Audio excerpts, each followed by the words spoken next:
बिस्मिल्लाहिर्रहमानिर्रहीम। अस्सलाम वालेकुम। Welcome to noble education Pakistan. उम्मीद करती हूँ आप सब खैरियत से होंगे।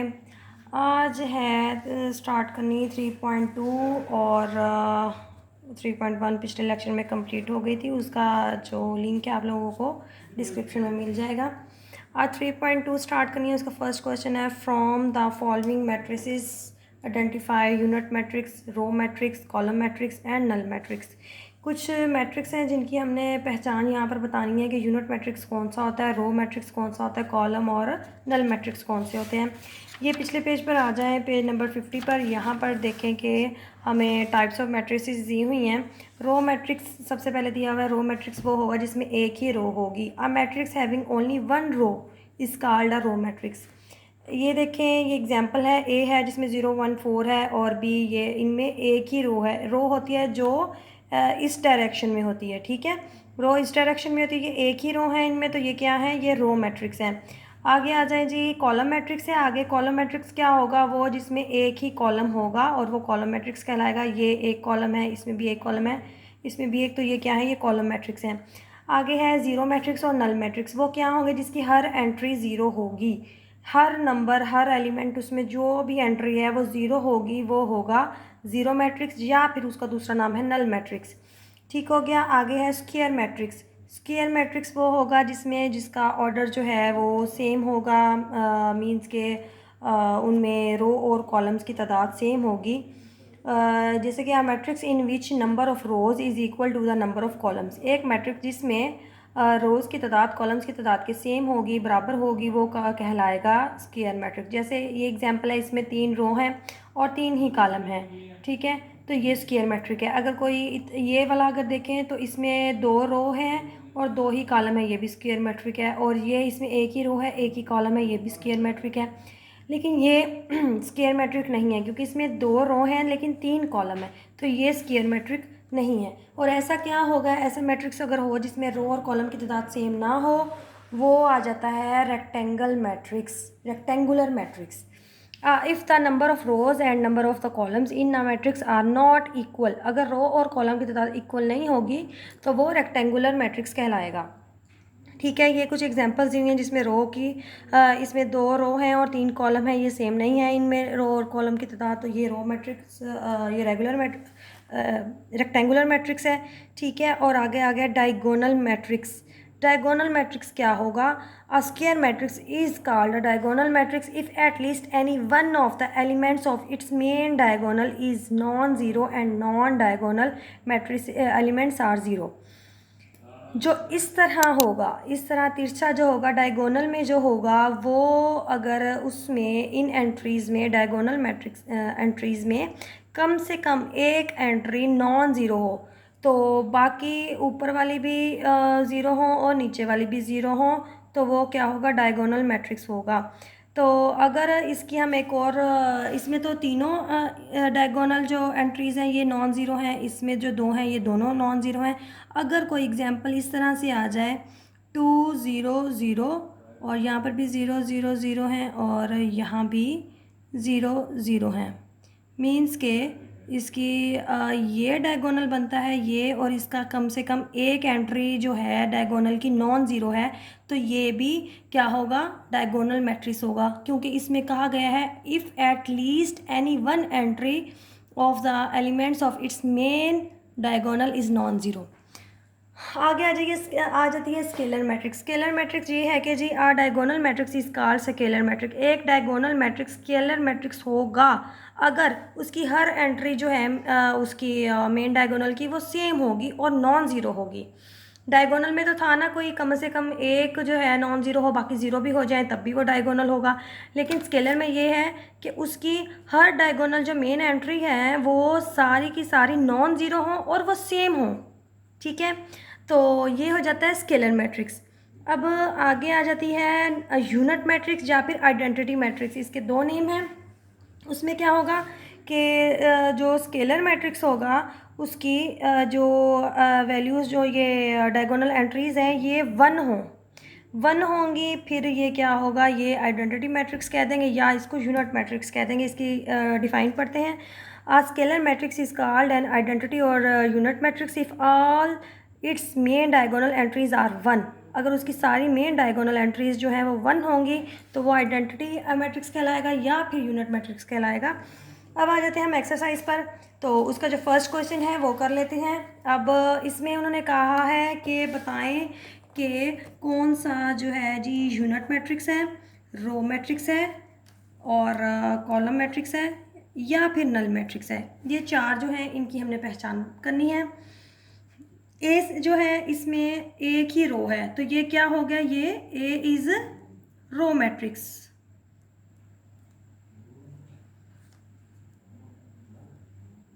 ठीक हो गया। और ये जो है ये क्या होगा, इसमें स्केलर जो डायगोनल है वो 1 1 है तो ये क्या हो गया, ये हो गया unit matrix. C is unit matrix, C is a, ठीक है। अब यहाँ पर जो ज़ीरो है ये ज़ीरो हमने पढ़ा था कि ऐसे मैट्रिक्स जिसके हर एंट्री ज़ीरो होगी तो वो क्या होगा, नल मैट्रिक्स होगा। तो ये है बी इज़ अ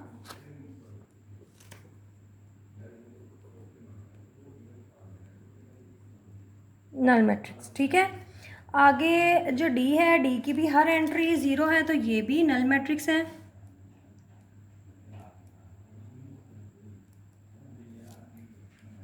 ठीक है। अब ये जो आ गया इसमें एक कॉलम है तो ये कॉलम मैट्रिक्स है।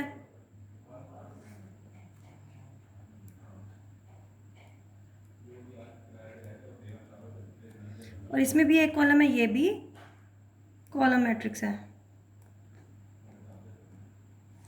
ये क्वेश्चन नंबर 1 था। 1 में सिर्फ और सिर्फ हमने उसकी मैट्रिसेस की टाइप्स बतानी थी। अब है इसका क्वेश्चन नंबर 2। इसमें है कि इसमें भी हमने टाइप्स ही बतानी है, बस थोड़ा बहुत फ़र्क आ गया क्वेश्चन में, तो वो देख लेते हैं हम। इसमें है कि identify type of the given matrix are row, column, square and rectangular matrix. अब इसमें स्क्वायर का भी देखना है और रेक्टेंगुलर का भी देखना है, रो और कॉलम का। क्वेश्चन नंबर 2 में जो चार देखने हैं, row matrix, column matrix, square matrix और रेक्टेंगुलर। अब इसमें एक कॉलम है तो ये कॉलम मैट्रिक्स है।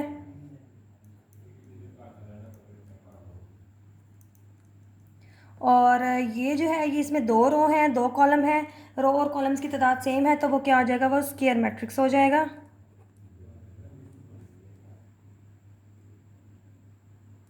ठीक है। और जो ये सी है, सी में रो और कॉलम्स की तादाद चेंज है, दो रोज़ हैं और 3 कॉलम्स हैं तो ये क्या है, ये रेक्टेंगुलर मैट्रिक्स है। हम इनकी शेप से भी थोड़ा सा अंदाज़ा लगा सकते हैं, ये स्क्वायर शेप में है तो ये स्क्वायर मैट्रिक्स है, ये रेक्टेंगुलर शेप में है तो ये रेक्टेंगुलर मैट्रिक्स है।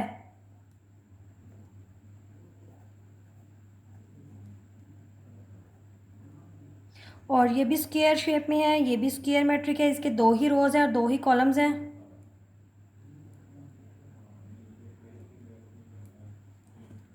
आगे ई है, ई में 3 रो हैं और 2 कॉलम हैं। ये रो और कॉलम की तादाद चेंज हो गई तो ये हो गया रेक्टेंगुलर मैट्रिक।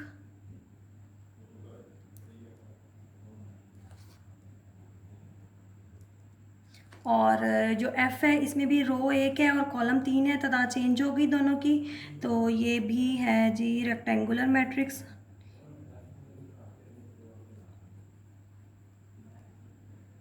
ठीक है। और जी, जी में 3 रो हैं और 3 ही कॉलम हैं तो ये सेम हो गया, कॉलम और रोज़ की तादाद, ये हो गया स्क्वायर मैट्रिक।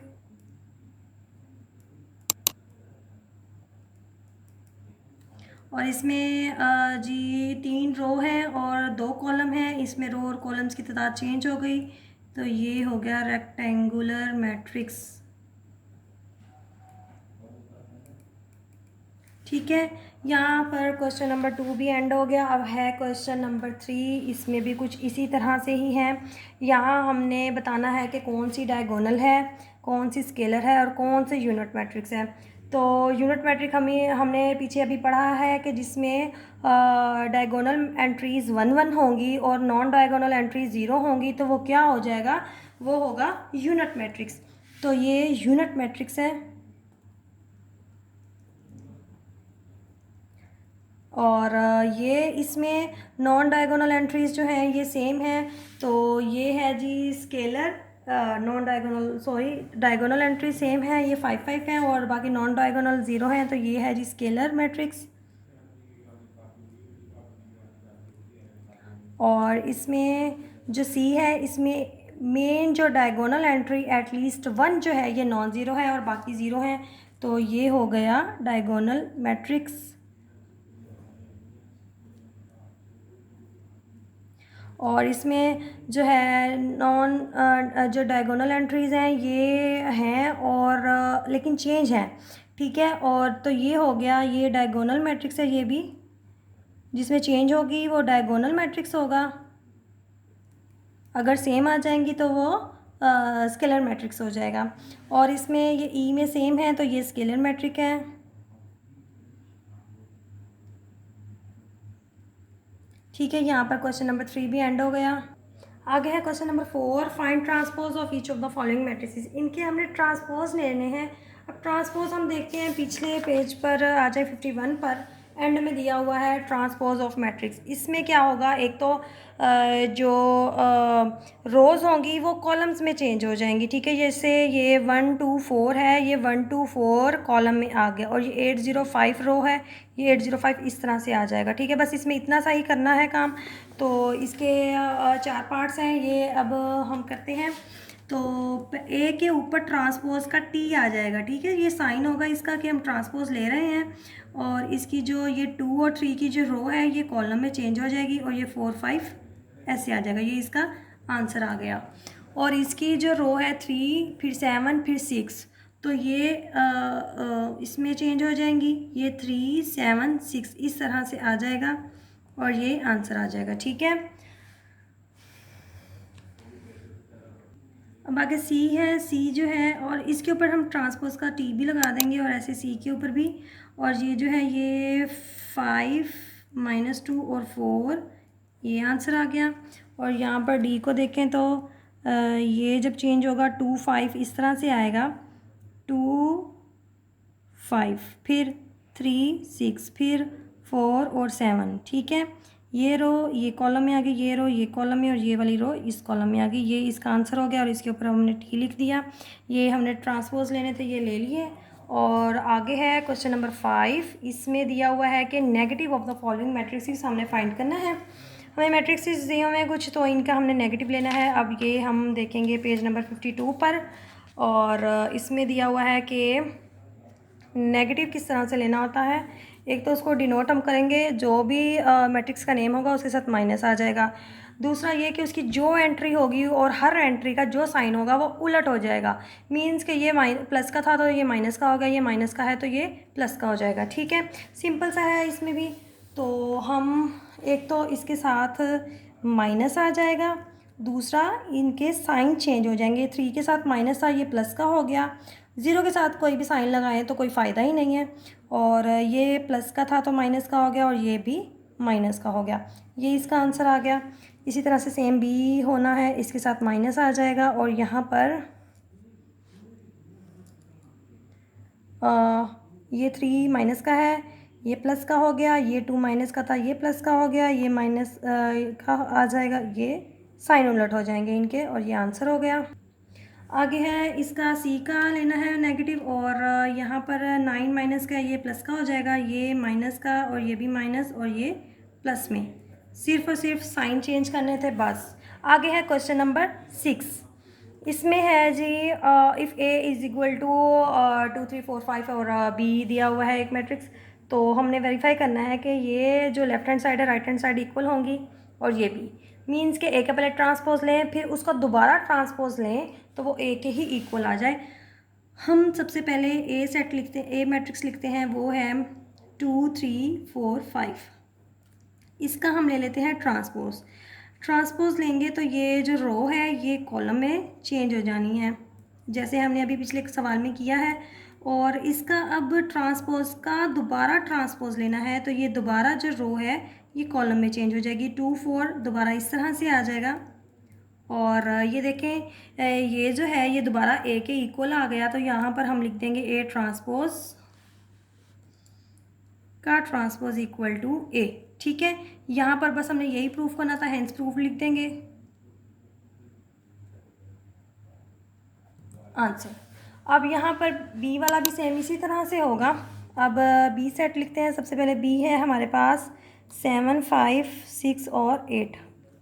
इसके ऊपर हमने ले लेना है ट्रांसपोज, तो ये आ गया 7, 6, 5, 8। और इसका अगेन ट्रांसपोज लेना है,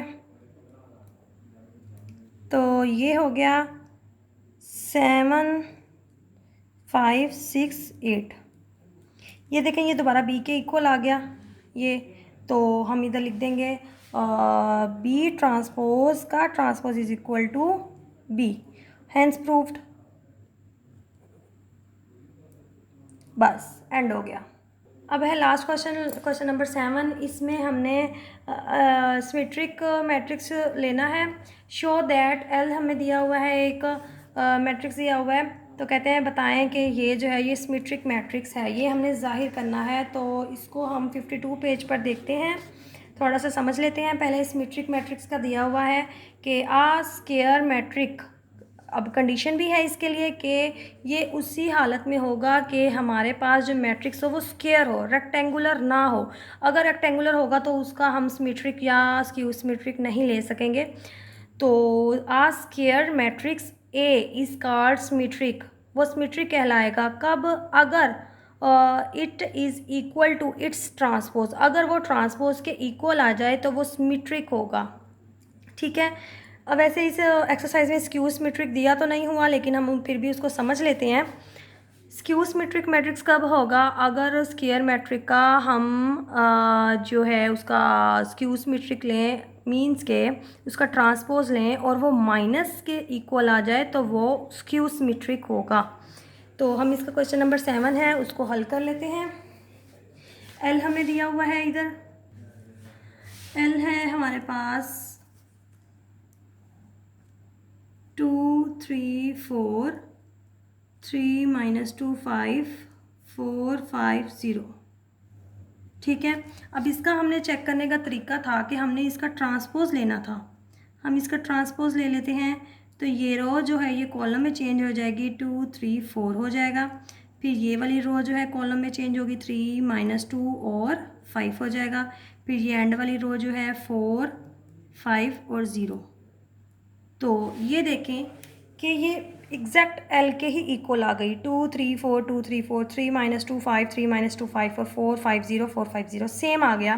तो हमने यही था कि हम उसका ट्रांसपोज लें और वो उसी के ही इक्वल आ जाए, तो वो क्या होगा? वो स्क्यू सिमेट्रिक होगा, सॉरी सिमेट्रिक मैट्रिक्स होगा। तो हम यहाँ पर लिख देंगे हेंस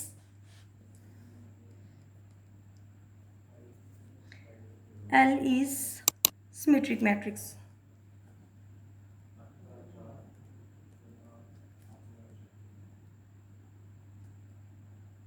ठीक है, ये हमने ज़ाहिर करना था और ये हो गया है। और यहाँ पर हमारी जो एक्सरसाइज है 3.2 कंप्लीट हो गई। और इंशाल्लाह नेक्स्ट लेक्चर में 3.3 करेंगे। दुआ में याद रखिएगा, अपना बहुत सारा ख्याल रखिएगा। तब तक के लिए अल्लाह हाफिज़।